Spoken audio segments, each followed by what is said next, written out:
অনুব্রত মণ্ডলের রোড শোতে হাঁটছেন এক মহিলা বিএলও। বিজেপি নেতার এমন ভয়ঙ্কর অভিযোগকে ঘিরে তোলপাড় রাজনীতির ময়দান। রমন শর্মা নামে বিজেপির ওই নেতার অভিযোগ, গৌসি বিধানসভার তৃণমূল প্রার্থী অলোক মাঝির সমর্থনে শনিবার পানাগড় দানবাবা ময়দান থেকে রন্ডিয়া মোড় পর্যন্ত একটি রোড শো ছিল অনুব্রত মণ্ডলের। সেই রোড শোতেই হেঁটেছেন ওই মহিলা বিএলও। অবিলম্বে তাকে নির্বাচনের কাজ থেকে সরিয়ে দেওয়ার দাবি জানিয়ে ছবি সহ নির্বাচন কমিশনকে চিঠি পাঠালেন পূর্ব বর্ধমান সাংগঠনিক জেলা সদরের সহসভাপতি রমন শর্মা। প্রকাশ্যে দেখা যাচ্ছে যে তৃণমূলের মিছিলে বিএলও হাঁটছে। সে বিএলও তো ইলেকশন কমিশনের অধীনস্থ গণতন্ত্রের আর পর্ব করতে এসছে। সে তো গণতান্ত্রিক পরিবেশে আর গণতান্ত্রিক পদ্ধতিতে সরকার গঠন করাতে এসছে, কিন্তু তৃণমূলের মিছিলে হাঁটছে। এটাকেই আমরা বলি যে পশ্চিমবঙ্গে আইনের শাসন নয়, শাসকের আইন।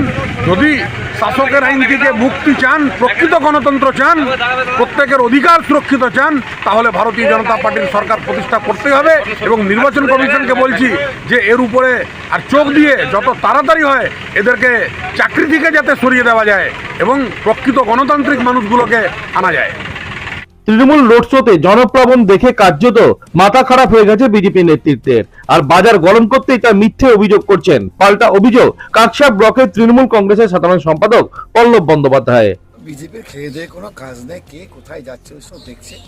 কালকে কাকসায় একটা জনস্রোত হয়েছে এবং কেষ্ট মণ্ডল তারা ওনার যে কি আবেগ সেটা কাকসার মানুষ কালকে বুঝিয়ে দিয়েছে। এবার চৈতালি রায় বিএলও ওই এলাকার যে এলাকা থেকে আমাদের কালকে মিছিল সংগঠিত, ওই এলাকায় বাড়ি, হয়তো কোনো কাজের মধ্যে দিয়ে যাচ্ছে, তাই রাস্তায় ভিড় ছিল, সেখানে হয়তো দাঁড়িয়েছে। বা এমন হতে পারে যে ওনার সাথে কেউ কথা বলছিল যে ওর বুথ স্লিপটা কখন পাবো, এই হতে পারে। এছাড়া কোনো ব্যাপার নেই। বা কে যাচ্ছে না যাচ্ছে অত দেখার দলের কোনো ভূমিকা নেই। এটা দলের কি ভূমিকা আছে? বিজেপির তো কত মানুষ রয়েছে, তৃণমূলের মিছিলেও তো বিজেপির প্রার্থীকেও দেখতে পাওয়া যায়। ঠিক আছে, এইসব অভিযোগ ফালতু, এগুলো কোনো ধোপে টিকে না, ওদের পায়ের তলার মাটি নেই। কিছু একটা এই ইস্যুতে একযোগে সুর চড়িয়েছে কংগ্রেস ও সিপিআইএম নেতৃত্ব। প্রথম কথা হচ্ছে উনি বিএলও হলেন কি করে, এটাই তো আশ্চর্যের কথা। কারণ উনি একটা পার্টির অ্যাক্টিভ মেম্বার এবং উনি পঞ্চায়েত সদস্য পর্যন্ত ছিলেন। সেই জায়গায় ওনাকে বিএলও করা হয়েছে এবং তারপরে বিএলও হওয়ার পরেও সরকারি সমস্ত নিয়মকানুন জানা সত্ত্বেও সে যখন একটা পার্টির মিছিলে হেঁটেছে, এটা আমরা সবসময় বলে আসছি যে কেন্দ্র এবং রাজ্য একটা আঁতাহাত চলছে। মূল কথাটা আমরা এমনি তৈরি করিনি। এই তৃণমূল বিজেপির এদের যে পারস্পরিক একটা সম্পর্ক, এই সম্পর্ক একটা আরও পরিষ্কার মানুষ বুঝতে পারছে। ওপরে যে একবার মোদী সরকার যেমন এখানে কলকাতায় এসে দিদিকে আক্রমণ করছে বা দিদি মোদীকে আক্রমণ করছে, এইগুলো শুধুমাত্র মিডিয়ার মাধ্যমে।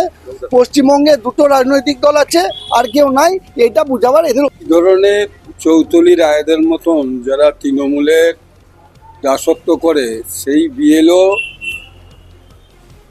অনুব্রতর মিছিলে হাঁটা, তার সভায় গিয়ে বসা, সেখানে গিয়ে তৃণমূলের গুণগান করা, স্লোগান দেওয়া, এগুলো কি সরকারি কর্মচারীর কাজ?